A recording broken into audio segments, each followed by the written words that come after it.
জাহান্নামের সবচাইতে তলদেশ যেটা, সেটাই হবে, সেটার বাসিন্দা হবে মুনাফিকরা। কারা বলেন? মুনাফিকরা। এই মুনাফিকি আমরা বিগত অনেক বছর দেখেছিলাম। মুসলমানের ভেতরে 70 রাকাত নামাজ, নফল নামাজ, তাহাজ্জুদের নামাজ পড়ে, কোরআন তেলাওয়াত করে, বড় বড় বুলি আওড়ায়, কিন্তু মুসলমানের গোড়া কেটে দিয়ে জেলখানায় ভরে। আছে না? নাই? ছিল না? এখন নাই? নাই? নাই?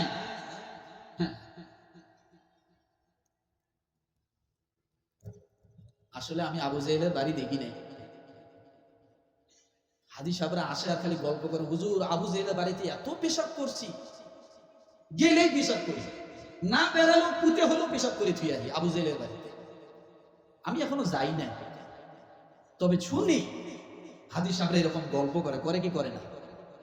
এখন আমাদের বাংলাদেশে ঢাকা শহরে বিশাল এক পেশাবখানা তৈরি হয়েছে। কি তৈরি হয় না? এখন সাংবাদিকরা বলে যে খালি পেশাব আর পায়খানার জায়গা ওখানে। ও মুসলমান, ইসলামের সাথে যারা দুশ্মনী করে, আল্লাহর কসম তার অপমান, লাঞ্ছিত, অপমানিত, বেইজ্জতি আছে আছে আছে। আলেমদের সাথে যারা বেয়াদবি করে, কসম আল্লাহ, মরার আগে একদিন সময় হলেও সে লাঞ্ছিত হবেই, বেইজ্জতি হবে। এই জন্য বলি আমরা মুনাফিকি হালত করব না। আল্লাহ এই জন্য সূরা জুমারের 18 নম্বর আয়াতে বলেন, আল্লাযীনা ইস্তামিউনাল কওল, তোমরা কোরআনের কথাগুলো শোনো, ফায়াত্তাবিউনা আহসানা, এবং ওখান থেকে উত্তম কথাগুলো নিজের জীবনে ধারণ করো। যদি প্রশ্ন করেন আল্লাহ করলে কি হবে, উলাইকাল্লাযীনা হাদাহুমুল্লাহ, আল্লাহ বলেন তারা হেদায়েত প্রাপ্ত হবে। এবার যদি প্রশ্ন করেন আল্লাহ হেদায়েত প্রাপ্ত হলে কি হবে, আল্লাহ বলেন উলাইকা হুম উলুল আলবাব, তারা হবে বুদ্ধিমান। তারা কি? তারাই হবে বুদ্ধিমান। ও মুসলমান বলেন, নামাজ পড়া দরকার আছে না নাই?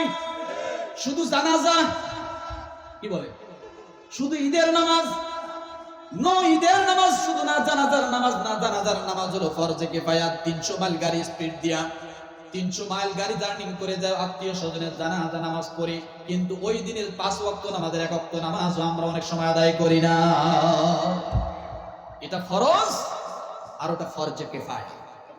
আপনি কিফায়া করার জন্য যাচ্ছেন 300 মাইল, আর এই 300 মাইলের মধ্যে 3 ওয়াক্ত নামাজ আপনার জীবন থেকে ছুটে গেছে, আপনি একবারও ভাবলেন না আর ওখানে যে আল্লাহু আকবার, এত সহজ। আপনার ওই জানাজা দ্বারা ওই মর্দা ব্যক্তির আরো কষ্ট হইতে পারে, কারণ আপনি 3 ওয়াক্ত নামাজ ওভারটেক করে চলে গেছেন, ফরজে কিফায়া করছেন। আপনি একদিনও জানাজা নামাজ না পড়লেও আপনার গুনাহ হবে না। আসসালামু আলাইকুম ওয়া রাহমাতুল্লাহি ওয়া বারাকাতুহু। ইন্নাল হামদালিল্লাহিল আকরামুল্লাযী খালাকাল ইনসানা ওয়া কাররাম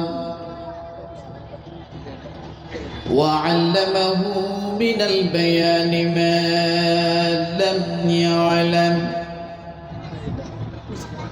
فسبحان الذي لا يحصى امتنانه باللسان ولا بالقلم. نشهد أن لا إله إلا الله وحده لا شريك له، ونشهد أن سيدنا ومولانا محمدا عبده ورسوله الذي أرسله بالحق بشيرا ونذيرا وداعيا إلى الله بإذنه وسراجا وقمرا منيرا. فقد قال الله تعالى في كلامه المجيد والفرقانه الحميد: أعوذ بالله من الشيطان الرجيم. বিসমিল্লাহির রহমানির রহিম الذين يستمعون القول فيتبعون أحسنه أولئك الذين هداهم الله وأولئك هم أولو الألباب وعن فزلع بن عبيد رضي الله تعالى عنه قال قال رسول الله صلى الله عليه وسلم الله أشد أذنا إلى الرجل الحسن الصوت بالقرآن من صاحب القينة إلى قينته رواه ابن ماجه أو كما قال عليه الصلاة والسلام শুধু বিচার অন্যায়ের বেবিচার নারী ধর্ষণ মানুষ খুন গুমে কাঁদেছে বাংলার জমিন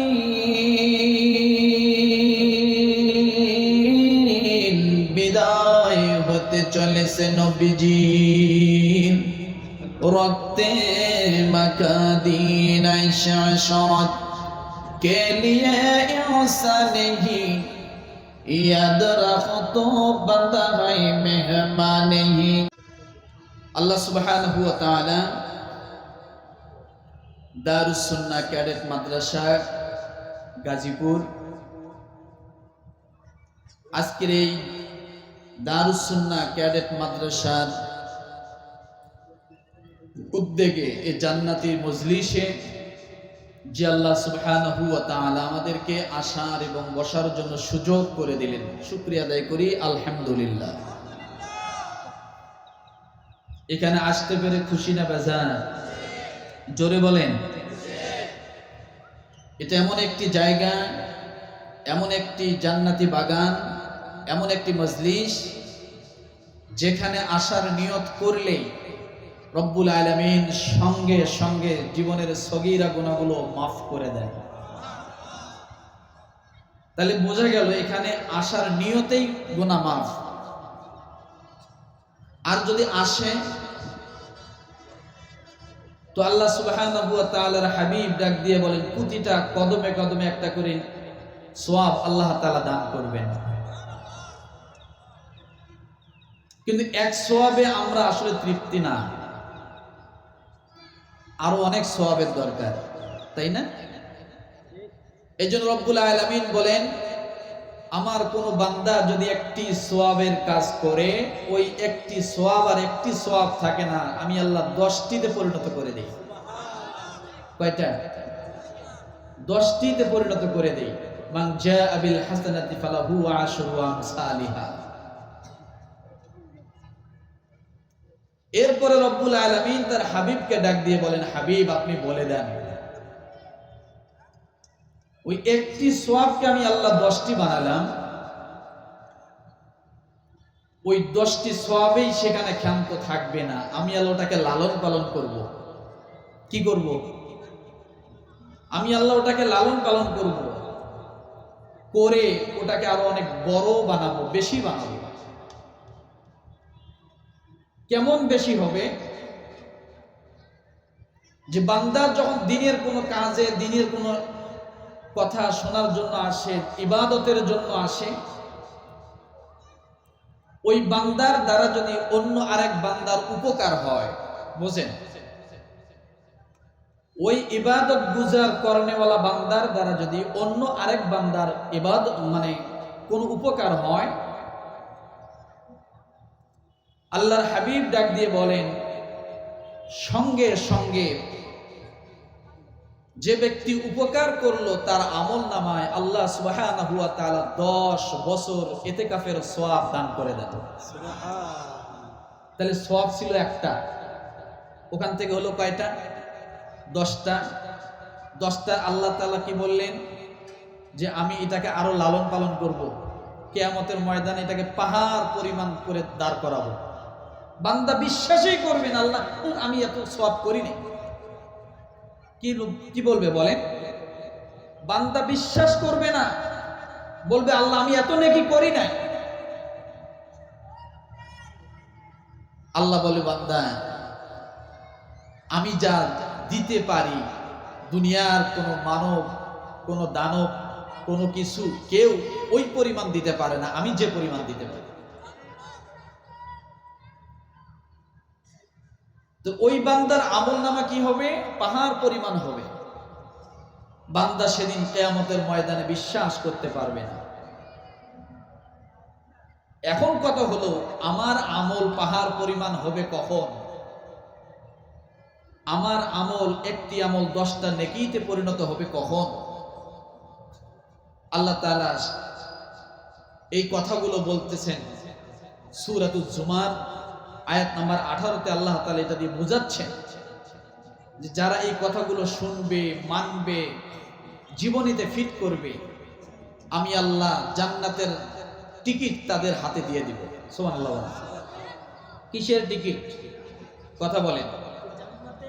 আল্লাহ পাক রব্বুল আলামিন বলেন আল্লাযীনা ইসতামিউনাল কওলা ফায়াত্তাবিউনা আহসানাহু উলাইকাল্লাযীনা হাদাহুমুল্লাহ ওয়া উলাইকা হুম উলুল আলবাব। প্রকৃতপক্ষে বুদ্ধিমান কারা, জ্ঞানী কারা? যে ব্যক্তি এই মোবাইলটা আবিষ্কার করেছে, বিনা তারে কথা বলা যায়, শুধু নাম্বার টিপলে বাংলাদেশ থেকে আমেরিকায় যোগাযোগ করা যায়, সে যে কণ্ঠে কথা বলে হুবহু ওই কণ্ঠ শোনা যায়, এই মোবাইলটা যিনি আবিষ্কার করেছেন তাকে আপনারা কি বলবেন? বুদ্ধিমান বলবেন না? লোকটা অনেক জ্ঞানী না?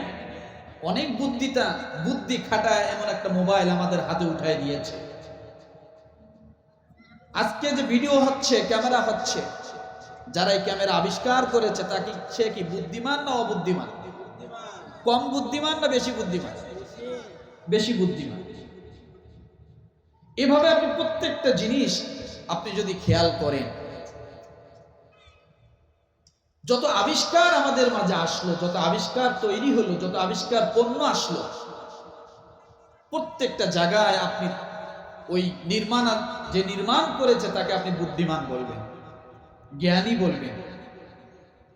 প্লেন যে আবিষ্কার করলো, এই প্লেন প্রায় 700 মানুষ, 350 মানুষ নিয়ে আকাশ দিয়ে উড়ে যায়।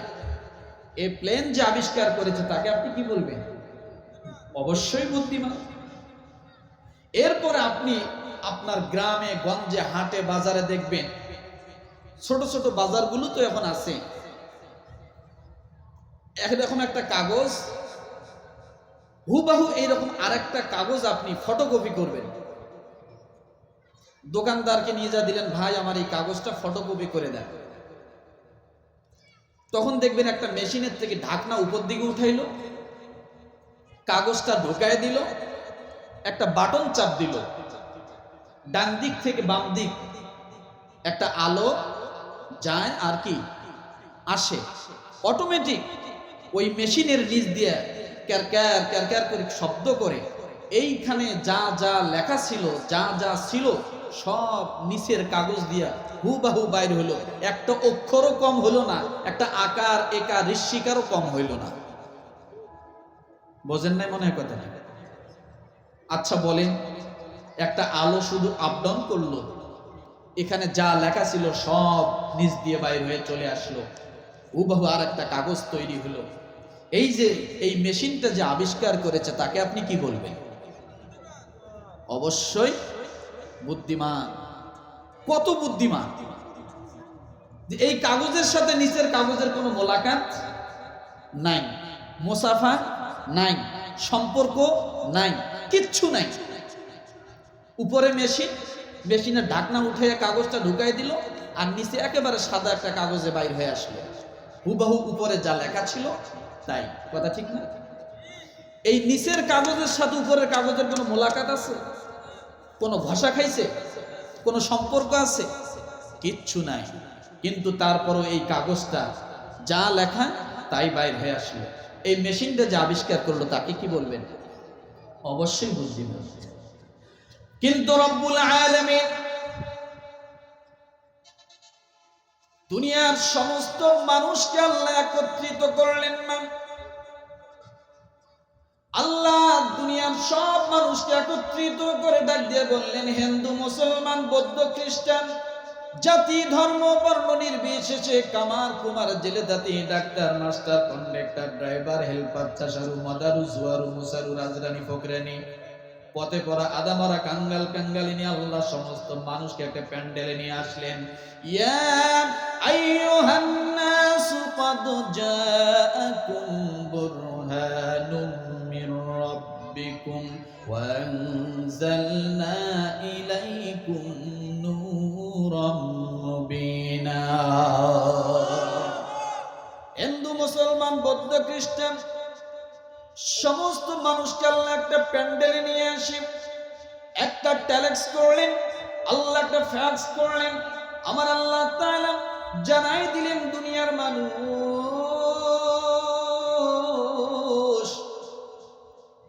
মানুষ নামে যারা দুনিয়ার জমিনে জন্মগ্রহণ করলো, তোমরা সেই মানুষের মধ্যে থেকে যে মানুষগুলোকে তোমরা বুদ্ধিমান, জ্ঞানী বলো, আমি আল্লাহ তাআলা সকল মানুষকে আমি আল্লাহ বুদ্ধিমান, জ্ঞানী বলি না।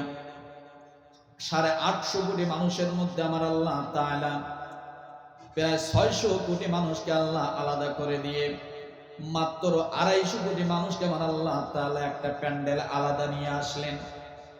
একটা প্যান্ডেলে নিয়ে আসার পরে রব্বুল আলামিন ডাক দিয়ে বলেন, আল্লাযীনা ইয়াসতামিউনাল কওলা ফায়াত্তাবিউনা আহসানাহু উলাইকা আল্লাযীনা হাদাহুমুল্লাহ ওয়া উলাইকা হুম উলুল আলবাব।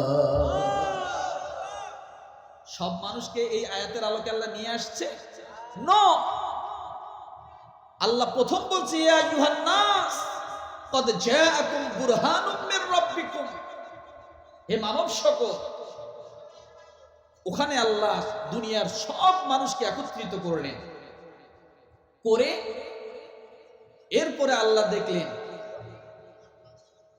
ইমানদার কারা, বেঈমান কারা, আমি আল্লাহর প্রতি ঈমান আনছে কারা, ঈমান আনেনি কারা। আল্লাহ একটা চালনি দিয়ে ঝাঁকুনি দিলেন, দেওয়ার পরে চালনি দিয়ে ঝাঁকুনি দেওয়ার পরে ঈমানদার আর বেঈমানদারকে আল্লাহ আলাদা করলেন। করার পরে রব্বুল আলামিন একটা ওয়াজ করতেছে, আল্লাযীনা ইয়াসতামিউনাল কওলা ফায়াত্তাবিউনা আহসানাহু উলাইকা আল্লাযীনা হাদাহুমুল্লাহ ওয়া উলাইকা হুম উলুল আলবাব। রব্বুল আলামিন ডাক দিয়ে বলেন, ও দুনিয়ার মানুষ শুনে রাখো, উলাইকা আল্লাযীনা হাদাহুমুল্লাহ ওয়া উলাইকা হুম উলুল আলবাব। উলুল আলবাব হলো কারা? জ্ঞানী কারা? আমি আল্লাহর নজরে জ্ঞানী কারা? আমি আল্লাহর নজরে প্রকৃতপক্ষে বুদ্ধিমান কারা? মোবাইল বানাইছে দুনিয়ার মানুষের কাছে, যিনি আবিষ্কার করেছেন তিনি বুদ্ধিমান। ফটো স্টার মেশিন যিনি বানাইছেন দুনিয়ার মানুষের কাছে সে বুদ্ধিমান। প্লেন যে বানাইলো, আকাশ যে উড়ায়, দুনিয়ার মানুষের কাছে প্লেন নির্মাণাধীন যিনি করেছেন তিনি বুদ্ধিমান। কিন্তু রব্বুল আলামিন এগুলো দেখেন না। আল্লাহ দুইটা শর্ত দিয়ে দিলেন দুনিয়ার মানুষ, তোমরা ভালো করে শুনে রাখো। আল্লাযীনা ইয়াসতামিউনাল কওল, যে সমস্ত মানুষগুলো কোরআনের কথা শোনে। কারা? জোরে বলেন।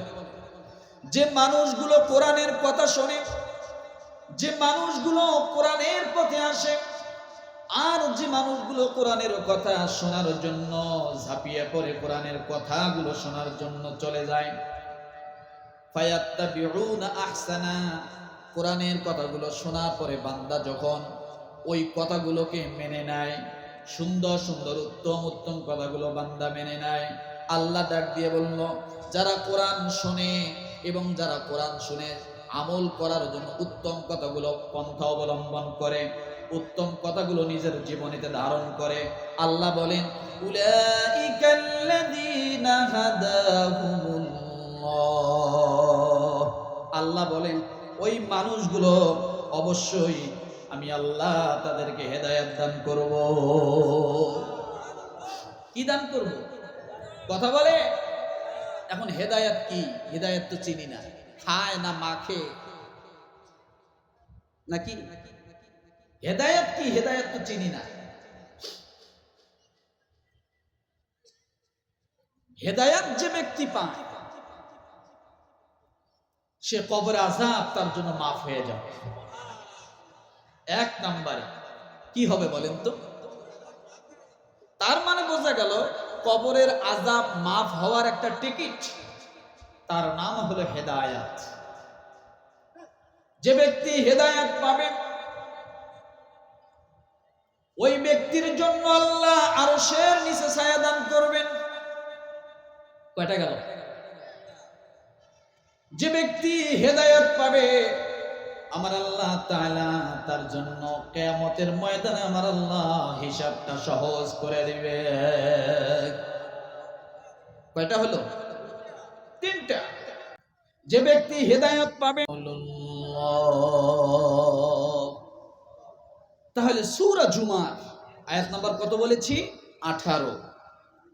এই আয়াতে আল্লাহ দুইটা কথা বলেছেন, আল্লাযীনা ইস্তামিউনাল কওল, যারা কোরআনের কথাগুলো শোনে, ধরেন পয়েন্ট, ফায়াত্তাবিউনা আহসানা, এবং শুনতে যায়া যে উত্তম কথাগুলো সেখানে হয় ওই কথাগুলো যারা কি করে?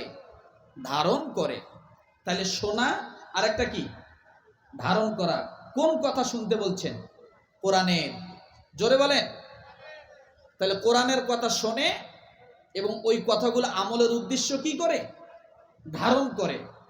এই দুই কাজ যারা করে আল্লাহ বলেন উলাইকাল্লাযীনা হাদাহুমুল্লাহ, ওই ব্যক্তি ওই মানুষগুলো হেদায়েত প্রাপ্ত হবে। তাহলে দুইটা কাজ যদি কোনো মানুষ করে, কোরআন শোনে এবং কি যা শুনবে তা আমলের নিয়তে শুনবে এবং আমল করবে, ধারণ করবে, আল্লাহ তাকে হেদায়েত দিবেন। আর যে ব্যক্তি হেদায়েত পেল, এক নম্বরে বলেছি আখিরাতের দিকে সে কবরে আযাব কি হবে? মাফ হবে, বলছি না? দ্বিতীয় নম্বরে কি বলেছি? আরশের নিচে আল্লাহ তাকে কি করবেন? ছায়া দিবেন। তৃতীয় নম্বরে কি হবে? হিসাব আল্লাহ তাআলা তার জন্য কি করবেন? সহজ করে দিবেন। ও মুসলমান, চতুর্থ নাম্বার হলো যে ব্যক্তি হেদায়েত পেল, হেদায়েত পাওয়ার সঙ্গে সঙ্গে রব্বুল আলামিন ডাক দিয়ে বলে, বান্দা কিয়ামতের ময়দান যখন মিজানের পাল্লা আমি আল্লাহ দাঁড় করাবো, মানুষগুলো বড্ড পেরেশান হয়ে যাবে। ওই পেরেশানির সময় যখন মানুষের আমল নামা ওজন দেওয়া হবে, অনেক ভালো ভালো মানুষগুলোর আমল নামার ওজনটা কমতি হয়ে যাবে, জাহান্নামী হয়ে যাবে। আল্লাহ বলে, বান্দারে তুমি যদি কোরআন শুনতে যাও আর কোরআন শুনতে যায় যদি কোরআনের কথাগুলো নিজের জীবনীতে ফিট করো, আমি আল্লাহ হেদায়েত দিব। হেদায়েতের অর্থ যে ব্যক্তি পাবে আমি আল্লাহ তাআলা মিজানের পাল্লা থেকে তার ডাইন হাতে আমি আল্লাহ আমল নামা দিয়ে দিব। তার ডাইন হাতে কি দিব? আমল নামা। আমি আখিরাতের দিকটা বলছি, এখনো দুনিয়ার দিকটা বলি নাই, বলছি। তাহলে হেদায়েত যে পেল কবরে আযাব মাফ, হেদায়েত যে পেল আরশের নিচে কি হবে? ছায়া পাবে। হেদায়েত যে পেল হিসাব তার জন্য কি হবে? সহজ হবে। হেদায়েত যে পেল চতুর্থ নম্বরে ডান হাতে তার কি হবে? আমল নামা হবে। এরপর আল্লাহ বলেন হেদায়েত যে পেল আমি আল্লাহ তার জন্য আমি আল্লাহ জান্নাতের 8টি দরজা আমি আল্লাহ তার জন্য খুলে দেব। ইন্নাল্লাযীনা আমানু ওয়া আমিলুস সালিহাতি কানাত লাহুম জান্নাতুল ফিরদাউসি নুজুলা। তাহলে হেদায়েত এমন একটা জিনিস যার হাতে থাকবে সে সমস্ত জায়গায় পরিত্রাণ পাবে, সহজ হবে। আল্লাহ তার প্রতি যে খুশি, এই খুশির সার্টিফিকেট, খুশির টিকিট, এটার নাম হলো হেদায়েত। বুঝে আসছে কথা? এখন বলবেন হুজুর এগুলো তো সব আখিরাতের জন্য, দুনিয়ায় কি কিছু পাবো না? কথা ঠিক কিনা? প্রশ্ন আসতে পারে, হুজুর দুনিয়ায় কি কিছু পাবো না? ও মুসলমান, কোরআন যা বলে আর আমরা যেভাবে চলি তার পুরোটাই উল্টা। পুরোটাই কি? পুরোটাই উল্টা। ওই যে এক রাজমিস্ত্রি কাজ করে দোতলা বিল্ডিং বানাচ্ছে, এখন দোতলার কাজ প্রায় শেষ, তো ভিতরে কাজ করলে কিছু আদলা ইটা থাকে না, আদলা আদলা ছোট ছোট ইটা ওই দোতলার বিল্ডিং এর ভিতরে রুমে রুমে থাকে। কন্ডাক্টর হেল্পারকে ডাক দিয়ে বলছে, উপর থেকে তো ইট ফালাচ্ছ, মানুষ দেখে দেখে ফালাইও। এই কথা বলে কন্ডাক্টর চলে গেছে। এখন ওই দোতলার থেকে হেল্পারে করে কি ইটের একটা আদলা নিয়ে দাঁড়ায় থাকে, যখন দেখে মানুষ ওই দোতলার নিচ দিয়ে যায় তখন ধরাম করে ফালায় দেয়। তখন কি করে? ওই সময় ফালায় দেয়। আর ইট পড়ার সাথে সাথে মাথা ফাইটে যাচ্ছে, গায়ে পড়তেছে, ব্যথা পাচ্ছে। এখন লোকজন যায় সব বিচার দিছে কন্ডাক্টরকে, আপনি কি করেন? নিচ দিয়ে লোক যায়, উপর থেকে লোক দেখে দেখে ইট ফালাচ্ছে, মানুষের মাথা ফেটে যাচ্ছে। কন্ডাক্টর এসে ডাক দিয়ে বলতেছে, এই হেল্পার তুমি এটা কি করলা? তখন ওই হেল্পার ডাক দিয়ে বলে, কেন স্যার, আপনি না বলেছেন যে যখন মানুষ নিচ দিয়ে যাবে মানুষ দেখে দেখে ইট ফালাইতে? তা মানুষ যায় আর আমি ইটটা ফালাই। আসলে বলেন কন্ডাক্টরের যে কথা আর হেল্পারের যে কথা এক আছে? কন্ডাক্টর কি এই কথা বলছিল যে মানুষের মাথার উপর ফালাইতে? কন্ডাক্টর এটাই বুঝাইতে চাইছিলেন যে যাতে উপর থেকে যখন ইট ফালাও তখন যেন কারো মাথার উপরে কি না পড়ে। এই হেল্পার বুঝছে উল্টাটা। হেল্পার বুঝছে যে মানুষ আসলেই ইট ফালাইতে হবে যাতে কি হয়, মাথার উপরে পড়ে। কেন এই কথাটা বললাম? কোরআন যা বলে আমরা তার উল্টাটা বুঝি। কথা ঠিক কিনা? এই জন্য রব্বুল আলামিন বলেন, আল্লাযীনা ইয়াসতামিউনাল কওলা ফায়াত্তাবিউনা আহসানাহু উলাইকাল্লাযীনা হাদাহুমুল্লাহ ওয়া উলাইকা হুম উলুল আলবাব। রব্বুল আলামিন বলেন যে সমস্ত মানুষগুলো কোরআন শোনে, ফায়াত্তাবিউনা আহসানা, এবং কোরআনের উত্তম কথাগুলো নিজের জীবনীতে ধারণ করে। উলাইকাল্লাযীনা হাদাহুমুল্লাহ, আমি আল্লাহ তাদেরকে হেদায়েত দিব। ও মুসলমান, হেদায়েত যে পাবে আখিরাত তার কেমন হবে বললাম। এখন বলবেন হুজুর হেদায়েত যদি পাই দুনিয়া কেমন হবে? ওই মানুষের মর্যাদা কেমন হবে? ওই মানুষের সম্মান আল্লাহ কেমন দেবে? দেখেন, একজন হেদায়েত প্রাপ্ত সাহাবীর নাম হযরত আলী রাদিয়াল্লাহু তাআলা আনহু। বলেন সুবহানাল্লাহ। কি নাম? সাহাবীর নাম কি? হযরত আলী। চেনেন না? কার স্বামী? কার স্বামী? ফাতেমা রাদিয়াল্লাহু তাআলা আনহা। জামাইটা কার? রাসূলুল্লাহ সাল্লাল্লাহু আলাইহি সাল্লামের জামাতা এবং চাচাতো ভাই। হযরত আলী রাদিয়াল্লাহু তাআলা আনহু কেমন সাহাবী ছিলেন? আল্লাহ তাকে কেমন হেদায়েত প্রাপ্ত করেছেন, কত দামি হয়েছেন। রব্বানা আতিনা ফিদ দুনিয়া হাসানা ওয়া ফিল আখিরাতি হাসানা ওয়া কিনা আযাবান নার। আয় আল্লাহ আমাদেরকে দুনিয়ার হাসানা দেন, আখিরাতের হাসানা দেন। দোয়া করি কিনা? আখিরাতের হাসানা শুনলাম, কবরে আযাব মাফ, আরশের নিচে স্থান পাবে, কিয়ামতের ময়দানে হিসাব আল্লাহ সহজ করে দিবেন। এরপরে মিজানের পাল্লা থেকে আল্লাহ ডাইন হাতে আমল নামা দিবেন। আল্লাহ বিনা হিসাবে জান্নাতের ফয়সালা করে দিবেন, অথবা জান্নাতের দরজা খুলে দিবেন। কিন্তু ওই ব্যক্তি যদি দুনিয়ায় জীবিত থাকে কেমন হবে? হযরত আলী রাদিয়াল্লাহু তাআলা আনহু আল্লাহর নবীর পিছনে জামাতের সাথে নামাজ আদায় করবেন। আল্লাহ তাকে কত দামি বানাইছেন বোঝেন এবার ভালো করে। আল্লাহর নবী হলেন ইমাম, আর মুসল্লি হবেন হযরত আলী রাদিয়াল্লাহু তাআলা আনহু। বাড়ি থেকে পথ রওনা করেছেন, মনের মধ্যে আশা আমি আল্লাহ রসুলের সামনে, আল্লাহ রসুলের পিছনে তার ইমামতিতে প্রথম তাকবীরুল্লাহর সাথে নামাজ আদায় করব। কি উলা বলেন? প্রথম তাকবীরুল্লাহর সাথে নামাজ আদায় করব। প্রথম রাকাত থেকে আমি রসুলের পিছনে মুসল্লি হয়ে দাঁড়াবো। আল্লাহর নবীর সাহাবী হযরত আলী রাদিয়াল্লাহু তাআলা আনহু মনের মধ্যে নিয়াত আমি জামাতের সাথে রসুলের মুসল্লি হয়ে নামাজে দাঁড়ায় যাব।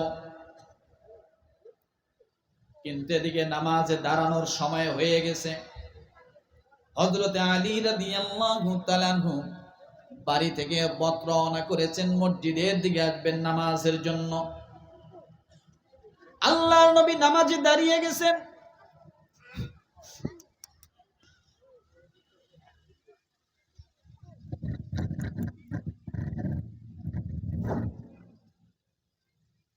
আল্লাহর নবী নামাজে দাঁড়িয়ে গেছেন। আলহামদুলিল্লাহি রাব্বিল আলামিন আর রহমানির রহিম মালিকি ইয়াউমিদ্দিন বলে বলে সূরা ফাতিহা শেষ করে দিলেন। আরেকটি অন্য একটা সূরা রাসূল পড়া শুরু করে দিলেন। এদিকে হযরত আলী রাদিয়াল্লাহু তাআলা আনহু বাড়ি থেকে রওনা করেছেন, রাসূলের সাথে একসঙ্গে নামাজ পড়বেন। কিন্তু আলী রাদিয়াল্লাহু তাআলা আনহুর নিয়ত হলো প্রথম রাকাতটাই আমি যা ধরব। এদিকে রাসূলের সূরা ফাতিহা শেষ হয়ে গেল, অন্য একটি সূরা রাসূল মিলালেন ইমাম হয়ে, সে সূরাটাও শেষ হয়ে গেল। হযরত আলী রাদিয়াল্লাহু তাআলা আনহু যখন মসজিদের দিকে আসবেন, এমন এক চিপে একটা গলি দিয়ে আসতে হয়, অনেক চিপে একটা গলি। একজন মানুষ ওই গলি দিয়ে আসা যায়, দুইজন লোক আসা যায় না। এত চিপা গলি, দুই দিকে বাড়ি, একবারে চিপা একটা গলি দিয়ে রাসূলের পিছনে এসে নামাজ আদায় করবে। এদিকে মনটা ছটফট করছে, আজকে এমনি বাড়ি থেকে একটু দেরিতে বাহির হয়েছে। যখন এই হযরতে আলী ওই বাড়ির চিপা গলির মধ্যে ঢুকেছেন, একজন মানুষ কোন রকম কষ্ট করে মসজিদের দিকে আসা যায়। হঠাৎ করে হযরত আলী রাদিয়াল্লাহু তাআলা আনহু সামনে তাকাইয়া দেখে একজন বয়োজ্যেষ্ঠ একবারে ঝুনঝুনা মুরব্বী মানুষ। কে বলেন তো? কে? গলিটা কতটুক? একজন মানুষ কোন রকম যাওয়া যায়। এদিকে রাসূল জামাতে দাঁড়িয়ে গেছেন, সূরা ফাতিহা শেষ, অন্য একটা সূরা শেষ, রাসূল এখন রুকুতে যাবেন। এদিকে হযরত আলীর মনটা ছটফট করতেছে, আমি জামাত ধরবই, এক রাকাতও যেন আমার কি না হয়, মিস না হয়। হযরত আলী রাদিয়াল্লাহু তাআলা আনহু যখন এই গলির মাথায় ঢুকেছেন, দেখেন বয়োজ্যেষ্ঠ একজন মুরব্বী মানুষ লাঠি ভর করে করে কোন রকম আস্তে আস্তে করে হেঁটে আসে। আলী রাদিয়াল্লাহু তাআলা আনহু মুরব্বিকে দেখার সঙ্গে সঙ্গে মনের মধ্যে চিৎকার দিয়ে উঠছে, আজকে আর জামাত পাবো না। কারণ এই মুরব্বির এই গলি শেষ হতে প্রায় 1 ঘন্টার উপরে সময় চলে যাবে, এত আস্তে হাঁটে। আছে না এমন মুরব্বি? আছে না নাই? আমরা মুরব্বিদেরকে মূল্যায়ন করি না। নামাজের তো কোনো খবরই নাই, জামাত পড়ে, কথা ঠিক কিনা? এমন লোক আছে বছরে 365 দিনের ভিতরে শুধুমাত্র জানাজার নামাজেও শরীক হয়, 2টা ঈদের নামাজে শরীক পাওয়া যায়, এছাড়া মুসল্লির দেখা 365 দিনে আর পাওয়া যায় না। আছে না নাই? আছে না নাই? কষ্ট হচ্ছে? নামাজের কোনো খবর আছে?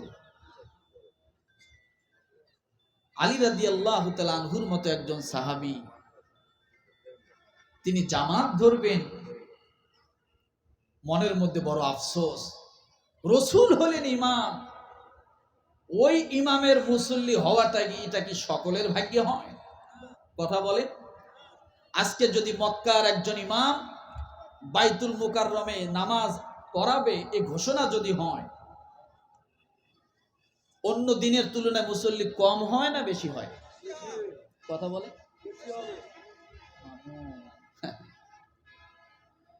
কম হয় না বেশি হয়? কেন বেশি? যে আজকে মক্কার ইমাম নামাজ পড়াবে, বাংলাদেশের যত বড় আলেম হোক না কেন, ওই দিন যদি আব্দুল মালিক সাহেব হুজুর উনি যদি নামাজ পড়ান আর মক্কা শরীফের ইমাম যদি নামাজ পড়ায়, একটু তুলনামূলক বেশি হবে না? কেন হবে? মক্কার ইমাম, মদিনার মসজিদের ইমাম যদি আসে,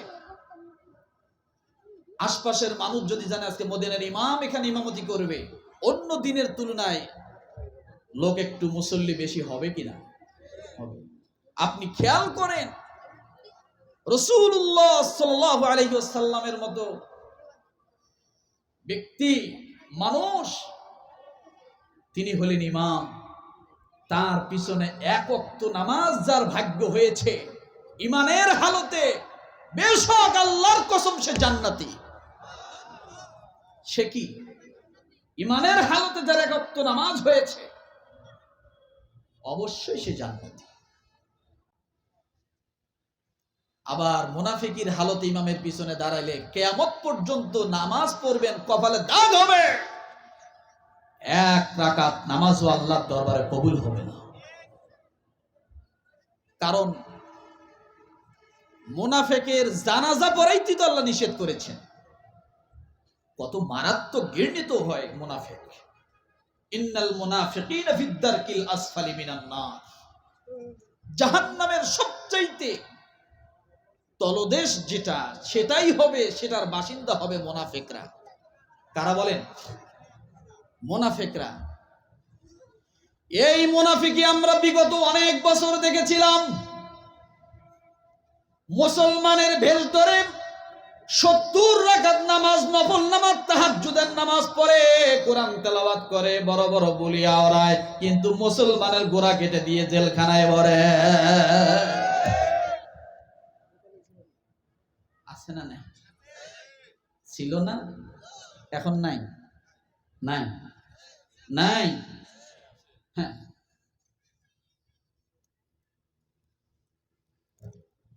আসলে আমি আবু জেহেলের বাড়ি দেখি নাই।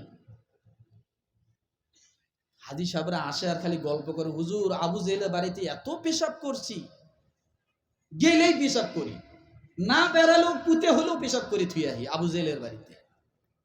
আমি এখনো যাই নাই, তবে শুনি হাজি সাহেবরা এরকম গল্প করে কি করে না?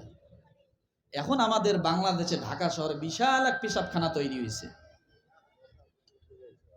কি তৈরি হয় না? এখন সাংবাদিকরা বলে যে খালি পেশাব আর পায়খানার জায়গা ওখানে। ও মুসলমান, ইসলামের সাথে যারা দুশ্মনী করে, আল্লাহর কসম তার অপমান, লাঞ্ছিত, অপমানিত, বেইজ্জতি আছে আছে আছে। আলেমদের সাথে যারা বেয়াদবি করে, কসম আল্লাহ মরার আগে একদিন সময় হলেও হচ্ছে লাঞ্ছিত হবেই, বেইজ্জতি হবে। এই জন্য বলি আমরা মুনাফিকি হালত করব না। আল্লাহ এই জন্য সূরা জুমারের 18 নম্বর আয়াতে বলেন, আল্লাযীনা ইস্তামিউনাল কওল, তোমরা কোরআনের কথাগুলো শোনো, ফায়াত্তাবিউনা আহসানা, এবং ওখান থেকে উত্তম কথাগুলো নিজের জীবনে ধারণ করো। যদি প্রশ্ন করেন আল্লাহ করলে কি হবে, উলাইকাল্লাযীনা হাদাহুমুল্লাহ, আল্লাহ বলেন তারা হেদায়েত প্রাপ্ত হবে। এবার যদি প্রশ্ন করেন আল্লাহ হেদায়েত প্রাপ্ত হলে কি হবে, আল্লাহ বলেন উলাইকা হুম উলুল আলবাব, তারা হবে বুদ্ধিমান। তারা কি? তারাই হবে বুদ্ধিমান। ও মুসলমান বলেন, নামাজ পড়া দরকার আছে না নাই? শুধু জানাজা, কি বলেন, শুধু ঈদের নামাজ? নো, ঈদের নামাজ শুধু না, জানাজার নামাজ না। জানাজার নামাজ হলো ফরজে কিফায়া। 300 মাইল গাড়ি স্পিড দিয়া 300 মাইল গাড়ি জার্নিং করে যায় আত্মীয় স্বজনের জানাজা নামাজ পড়ি, কিন্তু ওই দিনের 5 ওয়াক্ত নামাজের 1 ওয়াক্ত নামাজও আমরা অনেক সময় আদায় করি না। এটা ফরজ আর ওটা ফরজে কিফায়া। আপনি কিফায়া পড়ার জন্য যাচ্ছেন 300 মাইল, আর এই 300 মাইলের মধ্যে 3 ওয়াক্ত নামাজ আপনার জীবন থেকে ছুটে গেছে, আপনি একবারও ভাবলেন না আর ওখানে যে আল্লাহু আকবার, এত সহজ।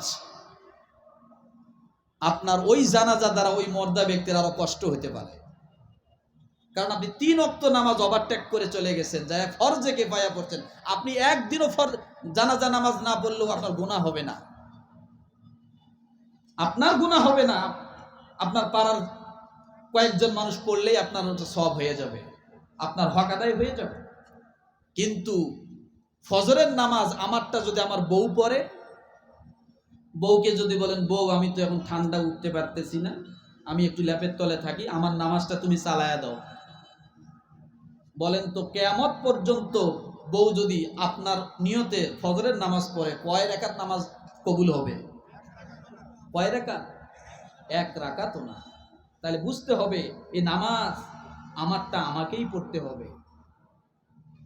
এই জন্য রব্বুল আলামিন সহজ করে দিলেন। নামাজ কেমনে পড়ো দেখো, আল্লাযীনা ইয়াযকুরুনাল্লাহা কিয়ামান ওয়া কুউদান ওয়া আলা জুনুবিহিম ওয়া ইয়াতাফাক্কারুনা ফি খালকিস সামাওয়াতি ওয়াল আরদ।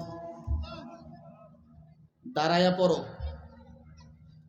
হুজুর আমি দাঁড়াইতে পারি না, আল্লাহ আমি মাজুর, দাঁড়াইতে পারি না। আল্লাহ কয় বসে পড়ো। আপনি বললেন আল্লাহ আমি হাঁটু গোছাইতে পারি না, কোমর বাঁকা করতে পারি না, আমি বসবো কেমনে? আল্লাহ কয় শুয়ে পড়ো। আল্লাহ আমি শুইছি ঠিক, হাত লড়াইতে পারি না, পা লড়াইতে পারি না, আল্লাহ কয় চোখের পাতা লড়াইয়া পড়ো। ইসলাম সহজ কিনা? সহজ কিনা? কিন্তু আমাদের অবস্থাটা হলো কি, সারা পৃথিবী আমরা দৌড়ে বেড়াই। ডায়াবেটিসের রোগী সকালবেলা ব্যায়াম করা শুরু করে দেয়, 3 কিলোমিটার হাঁটি, সব ঠিক আছে, মসজিদে গেলে চেয়ার একখান লাগে। উনি সব শেষ করে দিয়ে আসলো সারাদিন, মসজিদে আসলে একখান চেয়ারের দরকার। অথচ দাঁড়ায়া নামাজ পড়া ফরজ। কি দাঁড়ায় নামাজ পড়া কি ফরজ? আপনি শুরু থেকেই বসে পড়লেন, ফরজটা কই আদায় করলেন? রাগ করতেছেন অনেকে, কষ্ট হচ্ছে। এই জন্য রব্বুল আলামিন বলেন, আল্লাযীনা ইয়াসতামিউনাল কওলা ফায়াত্তাবিউনা আহসানাহু উলাইকাল্লাযীনা হাদাহুমুল্লাহ ওয়া উলাইকা হুম উলুল আলবাব। আল্লাহ বলেন হেদায়েত প্রাপ্ত কারা? দুনিয়ার জমিনে কেমন হেদায়েত প্রাপ্ত দুনিয়ার মানুষ? একটু হযরত আলী রাদিয়াল্লাহু তাআলা আনহুর দিকে তাকাও। তার মনের মধ্যে বড্ড ইচ্ছা, আমি আল্লাহর রাসূলের পিছনে মুসল্লি হয়ে নামাজ আদায় করব। বাড়ি থেকে উযুখানা করে পা পা করে জামাত ধরার জন্য 180 বেগে কিলোমিটারের স্পিডে দৌড়ানো শুরু করে দিল। আমি আল্লাহ রসুলের পিছনে যায় নামাজ পড়ব, প্রথম রাকাতটাই ধরব। কিন্তু যখনই ওই 2 বাড়ির চিপার গলিতে ঢুকলেন, ঢোকার পরে সামনে দেখে একজন বয়োজ্যেষ্ঠ মুরব্বী কোন রকম লাঠি একটা ভর করে করে কাঁপে কেঁপে সামনে আগায়। একজন মানুষে যাওয়া যায়, 2 জন মানুষ ওভারটেক করার মতো স্পেস নাই, জায়গা নাই। হযরত আলী রাদিয়াল্লাহু তাআলা আনহু মুরব্বিকে দেখে আশ্চর্য হয়ে গেল, ধা করে একটা মেসেজ দিয়ে দিল, আল্লাহ,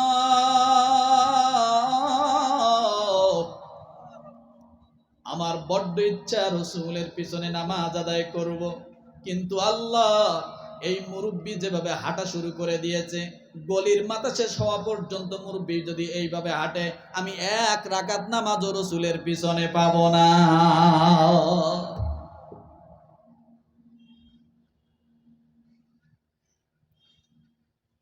আল্লাহর নবীর সাহাবী হযরত আলী রাদিয়াল্লাহু তাআলা আনহু মুরব্বিকে ধাক্কায়া সামনেও দিতে পারে না। রাসূল হাদিস বলেছেন, সাদা দাড়ি পাকা মুরব্বি লোক যখন 2টা হাত তুলে আল্লাহর দরবারে ডাক দিয়ে বলে, মালিক, আল্লাহ ডাক দিয়ে বলে, আমার সাদা দাড়ি পাকা মুরব্বিটা যখন আমি আল্লাহকে মালিক বলে, আল্লাহ বলে একটা ডাক দেয়, সঙ্গে সঙ্গে আমি আল্লাহ তার প্রতি সুধারণা ভালো ধারণা করি। আর সাদা দাড়ি পাকা মুরব্বী লোকটাকে বলি, মুরব্বী রে, তুমি তোমার জীবনে যত দোয়া আছে সব করো, আমি তোমার সাদা দাড়ি পাকা মুরব্বীর কারণে তোমার দোয়া ফিরাই দিতে আমি আল্লাহর লজ্জা লেগে যাও। কালকে যা সুবহানাল্লাহ কইেন, কালকে তো 16 ডিসেম্বর না, একটু রিজার্ভ করে রাখেন, রাগ করলে। সাদা দাড়ি পাকা মুরব্বী লোক যদি হাত তোলে, আল্লাহ কি বলেছে? আল্লাহ বলে, ওই মুরব্বীর দোয়া ফিরায় দিতে আমি আল্লাহর কি হয়? লজ্জা হয়। আমি তার দোয়া ফিরায় দিতে পারি না, সে যা দোয়া করে আমি আল্লাহ তা কবুল করে নিই। এবার সাদা দাড়ি পাকা মুরব্বী যারা, তারা মনে মনে খুব খুশি, আমি তো মুরব্বী। অনেকে দাড়ির দিকে হয়তো দেখতেছে যে আমার দাড়ি পাকছে কিনা, নাকি? ও মুসলমান, সব মুরব্বীর জন্য না। কোন মুরব্বীর জন্য? আমি বলি, মুসলমান সরকারি চাকরি করেছে, 26 বছর বয়সে তার চাকরি হলো, ওই লোকটা সরকারি চাকরি আরো 35 বছর পর্যন্ত চাকরি করলো সরকারি মেয়াদে। বলেন, লোকটা সরকারের সমস্ত আইন কানুন, ওই চাকরির নিয়ম কানুন সব মেনে চলছে, কথা ঠিক কিনা? 35 বছর চাকরির মেয়াদ করার পরে, শেষ হওয়ার পরে ওই লোকটা পেনশন পায়। 35 বছর ধরে চাকরির টাকা পাইলো, বেতন পাইলো মাসে মাসে, কথা ঠিক কিনা? চাকরি যখন শেষ হয়ে গেল, সরকার মনে হয় আর তাকে কোনো পেনশন টাকা বেতন কিছুই দেয় না। দেয়? দেয় না? দেয় না মনে হয়। কাকে দেয়? সরকার। যে সরকারের নিয়ম মেনে চলে, চাকরির নিয়ম কানুন যে ব্যক্তি মেনে চলে আর চাকরির মেয়াদ পরিপূর্ণভাবে শেষ করে, এরপরে যতদিন সে বেঁচে থাকবে, বেঁচে থাকা পর্যন্ত তার পেনশনের টাকা প্রতি মাসে মাসে দেয়, কথা ঠিক কিনা? এরপরে সে মরে যাওয়ার পরে তার স্ত্রীর জন্য দেয়। আল্লাহ তাআলা ডাক দিয়ে বলে, বান্দারে, আমি আল্লাহ তোমাকে ডিউটি দিয়ে দিলাম, ওয়ামা খালাকাতুল জিন্না ওয়াল ইনসা ইল্লা লিয়াবুদুন।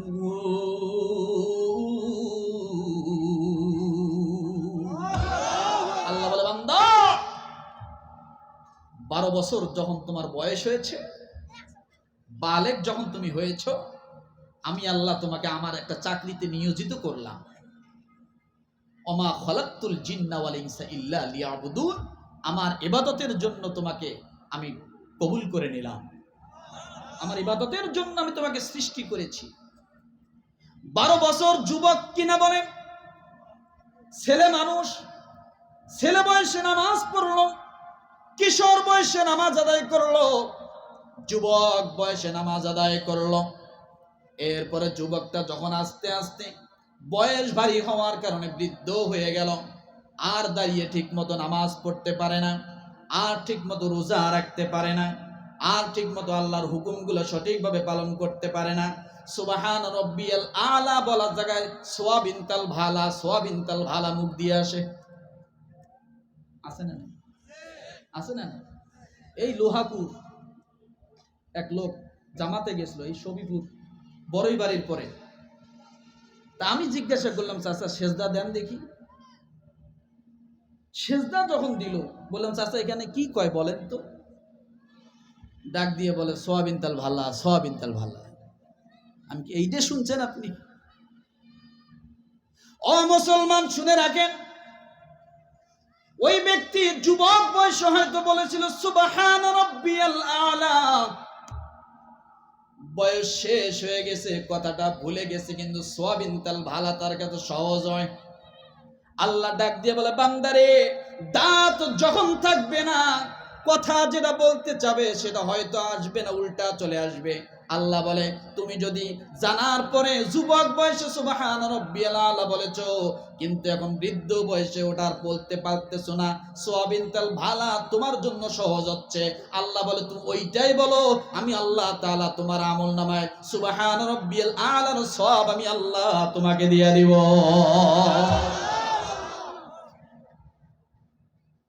কখন দিবে? যুবক বয়সে না বুড়া বয়সে? কোন বয়সে মামু?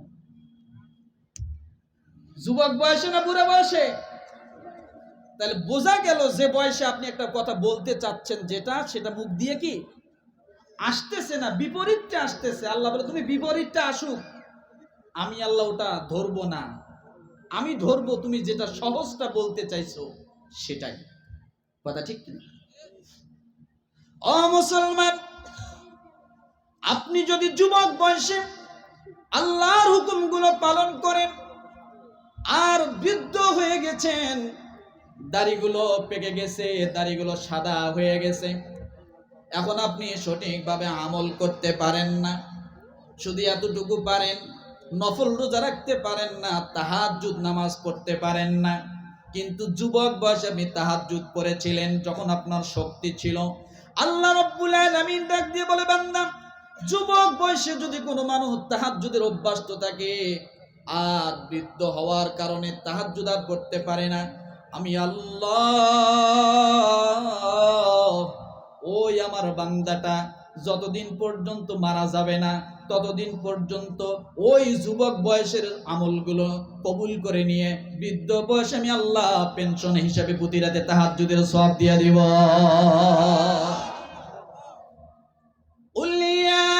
عبادي الذين أسرفوا على أنفسهم لا تقنطوا من رحمة الله إن الله يغفر الذنوب جميعا إنه هو الغفور الرحيم। তাহলে যুবক বয়সে সওয়াবের পেনশন যদি পাইতে চাই, বুড়া বয়সে যদি সওয়াবের পেনশন পেতে চাই, তাহলে যুবক বয়সে আমল করা লাগবে কি লাগবে না? কথা বলে। যুবক বয়সে সব জায়গায় দাম। একজন 80 বছরের বৃদ্ধ যদি এখন আসে বিএমপি ওয়ালাদেরকে বলে, আমার বিএমপি ভাইদেরকে বলে, বাবা আমার বয়স 80, আমি বিএমপিতে এখন যোগ দিতে চাই, ওনারা চিন্তা করবে এই মুরব্বীরে নিয়ে এখন কি করবে। পারবে না হরতাল ডাকতে, পারবে না একটা মিছিল করতে, পারবে না কলার ঝাঁকি দিতে। কথা ঠিক কিনা? তার মানে বলবে বাবা আপনাকে বিএমপিতে আর যোগ দেওয়া লাগবে না, আপনি এমনিই থাকেন, আমরা মাসে মাসে ভাতা দেব। কথা ঠিক কিনা? এই রফিক ভাই যতদিন আছে, তার যুবক বয়স আছে, তার দাম আছে। আছে কি আছে? যখন বৃদ্ধ হয়ে যাবে, দাঁতগুলো পড়ে যাবে, তখন আর এই মর্যাদা, এই মূল্য, এই সম্মান অতটা থাকবে। তাহলে আমরা যুবক বয়সের আমলকে এমন ভাবে করব যেটা আমি বৃদ্ধ বয়সে পেনশন হিসেবে কি পাই। রাজি আছি? রাজি আছি? কষ্ট হচ্ছে নাকি? ও মুসলমান, ওই যে বৃদ্ধর কথা বলছিলাম, সাদা দাড়ি পাকা মুরব্বী মানুষকে যদি আপনি সম্মান করেন, আমার আল্লাহ ডাক দিয়ে বলে, বান্দারে, আমার একজন মুরব্বী মানুষকে তুমি সম্মান করেছো, ও বান্দা, আমি আল্লাহ তাআলা ওই মুরব্বীকে সম্মান করার কারণে তোমার জীবনের গুনাহগুলো আমি আল্লাহ মাফ করে দিলাম। কিন্তু এখন মুরব্বীদের সম্মান নাই। মসজিদগুলোকে দেখবেন ছোট ছোট পোলাপান ফাল দিয়ে যায় মুরব্বীর আগে, প্রথম কাতারে নামাজ পড়ে। আছে না নাই? আমরা পিতা, আমাদের উচিত আমাদের সন্তানদেরকে এই আদবগুলো শিক্ষা দেওয়া, যে বাবা, মুরব্বীর সঙ্গে বেয়াদবি করো না। আপনি একজন মুরব্বীকে দিয়ে বুঝাবেন, আপনি পিতা, ওই সন্তানের কাছে সম্মান পাবেন। ওই মুরব্বীকে দিয়ে বোঝানো মানে কি? আপনি পিতা, সন্তানের কাছে সম্মান পাবেন। কিন্তু এই শিক্ষা আমাদের মাঝে নাই। আছে? নাই। মুরব্বী লোক ছোট ছোট পোলাপান এখন অনেক অপমান করে। আমরা অনেক দেখেছি ঢাকার রাজপথে এইরকম মুরব্বীদেরকে দাড়ি ধরে ধরে তাদের গালে থাপড় মারা হয়েছিল, হয়নি? অনেক ফুটেজ আমরা দেখেছি। খবরদার, এ দাড়ি আমার না, এ দাড়ি আমার বাপের না, এ দাড়ি আমি এই জন্য রেখেছি, মুহাম্মদুর রাসূলুল্লাহ সাল্লাল্লাহু আলাইহি ওয়াসাল্লাম তিনি দাড়ি রেখেছেন বিদা আমি দাড়ি রেখেছি, এ দাড়ি মুহাম্মাদের। এই পাঞ্জাবি আমি এমনি গায়ে দিইনি, প্যান্ট শার্ট আমিও কিনতে পারি, আমিও গায়ে দিতে পারি, কিন্তু এই পাঞ্জাবি গায়ে দিয়েছিলেন মুহাম্মদুর রাসূলুল্লাহ সাল্লাল্লাহু আলাইহি ওয়াসাল্লাম, তাই আমিও গায়ে দিয়েছি। এ টুপি আমি এমনি মাথায় দেইনি, এ টুপি আমার নবীর টুপি। কথা ঠিক কিনা? এ টুপি কার টুপি?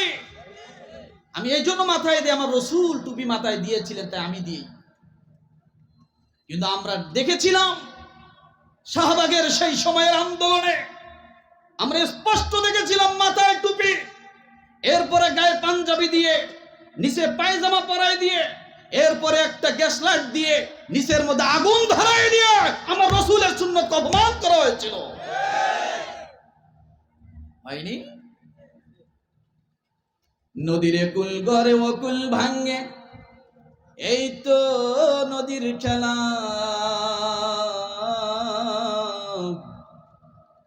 সকাল বেলার বাদশারে তুই, ফকির সন্ধ্যাবেলা।